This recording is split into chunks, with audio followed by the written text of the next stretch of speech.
Assalamualaikum warahmatullahi wabarakatuh. Perkenalkan, nama saya Nur Afrianti Abbas. Saya dari kelas MP 4A. Di sini saya akan mempresentasikan tentang resum aspek manajemen dalam perkantoran. Hari ini saya akan membagi materinya menjadi 4 bagian. Yang pertama, pengertian manajemen, kedua, pengertian manajemen perkantoran, yang ketiga, tujuan manajemen dalam perkantoran, dan yang keempat, proses manajemen dalam perkantoran. Subtema pertama yakni tentang pengertian manajemen. Manajemen berasal dari bahasa Inggris yaitu manajemen dengan kata kerja to manage, yang secara umum berarti mengurusi, mengelola, menjalani, membina, dan memimpin. Administrasi kantor. Administrasi kantor adalah kegiatan yang dilakukan untuk mengelola, merencanakan, dan mengontrol setiap aktivitas keuangan kantor itu sendiri.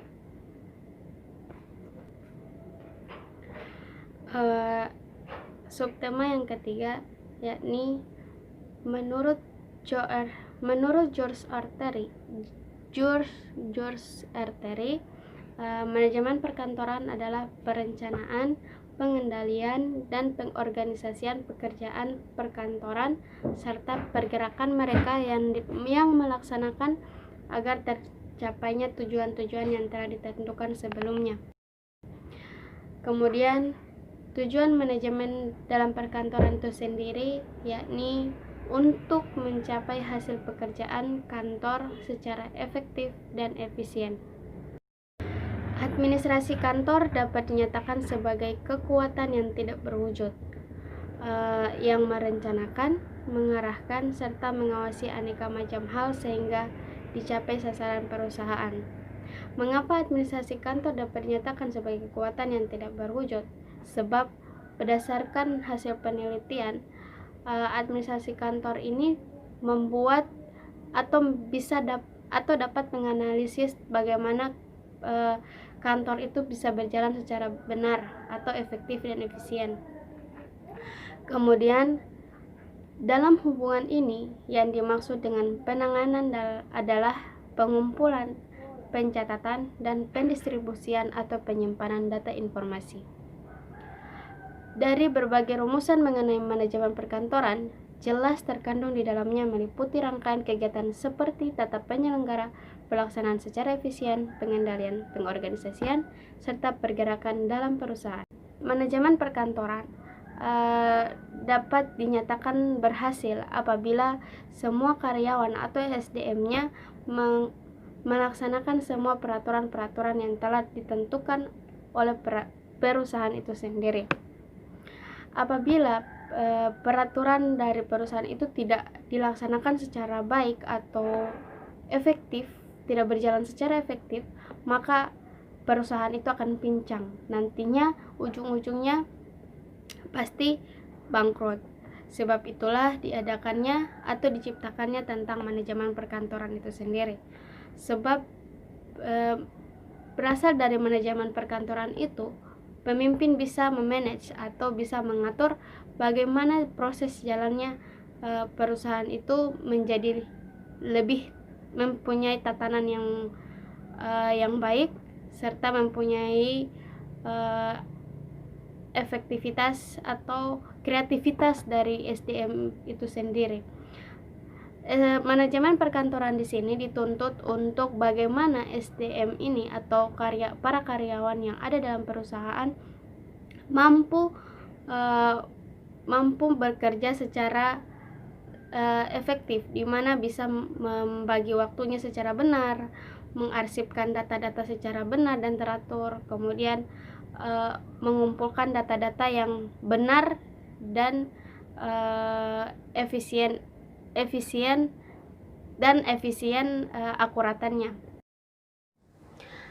Pada setiap kantor pasti mempunyai sistem manajemennya masing-masing untuk mengelola bahan keterangan komunikasi dalam ingatan organisasi, dan dengan adanya sistem manajemen perkantoran, segala sesuatu lebih efisien dan dapat lebih jelas kapan, dalam, dan di mana pekerjaan itu harus dilaksanakan. Dalam melaksanakan manajemen dalam perkantoran atau dalam kantor itu sangat diperlukan kepemimpinan yang mampu membawa SDM atau karyawan untuk menjalankan sistem tersebut. Apabila pemimpinnya acak-acakan atau maksudnya memikirkan diri sendiri, pasti perkantoran itu akan bangkrut, di mana para staf atau para karyawan pasti bekerja seenaknya, senonohnya. Maksudnya pekerjaan yang mereka buat pasti tidak akan benar. Itu juga itu juga tergantung dari gaya kepemimpinan, bagaimana pemimpin itu merangkul karyawannya, bagaimana cara pemimpin itu memimpin dengan baik perkantorannya, begitulah. Oleh karena itu, saya menyimpulkan bahwa kantor yang baik adalah kantor yang mempunyai manajemen yang baik dan profesional, dan pemimpin yang mempunyai kreativitas tinggi dan mampu atau dapat mengayomi para karyawannya dengan baik, sehingga semua tujuan yang ditentukan terlebih dahulu tercapai dengan baik dan benar. Di era globalisasi ini, dunia perkantoran mengalami perubahan hampir pada semua unsur, mulai dari bentuk organisasinya, pola komunikasi, mekanisme kerja, hingga tata ruang perkantoran itu mengalami perubahan. Salah satu kunci keberhasilan bisnis dan perusahaan adalah manajemen yang sesuai dan maksimal. Dalam upaya meningkatkan keunggulan untuk bersaing, banyak perusahaan yang memusatkan perhatian pada strategi eksternal, dari meningkatkan promosi hingga terobosan-terobosan pemasaran lainnya dilakukan untuk mendongkrak penjualan agar dari pemasaran perusahaan itu bisa berjalan selayaknya. Ada paradigma baru. Para pengelola perusahaan mulai menyadari bahwa bagian perkantoran atau bagian administrasi adalah jantungnya perusahaan. Maka dari itu, banyak perusahaan yang mengubah atau mengevaluasi bagaimana proses administrasi dalam perusahaannya, sehingga bisa dilihat apa yang kurang dalam perusahaan dan dapat dicari solusinya. Kegiatan manajemen administrasi itu seperti pengadministrasi seluruh kegiatan, menginvestasi peralatan kantor, penyediaan informasi yang dibutuhkan untuk kepentingan manajemen, melakukan pengarsipan data sehingga mudah untuk diakses, dan melakukan pengadaan file. Dari beberapa kegiatan yang saya sebutkan tadi, dapat membantu para pekerja dalam perusahaan menyusun atau menstrukturkan beberapa kekurangan yang terjadi dalam perusahaan itu. Misalnya tentang produk yang tidak laku dalam pemasaran. Nah, itu bisa diubah kembali atau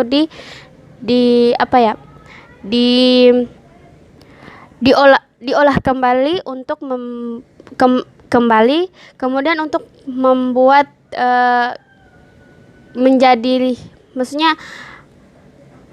menjadi hal yang disukai oleh konsumen. Maka dari perusahaan ini membuat terobosan baru, misalnya membuat produk atau membuat produk yang banyak diminati oleh konsumen. Demikian hasil rangkuman yang saya jelaskan tadi. Dengan hal itu, saya mengakhiri presentasi pada hari ini. Apabila ada salah kata, saya mohon maaf. Assalamualaikum warahmatullahi wabarakatuh.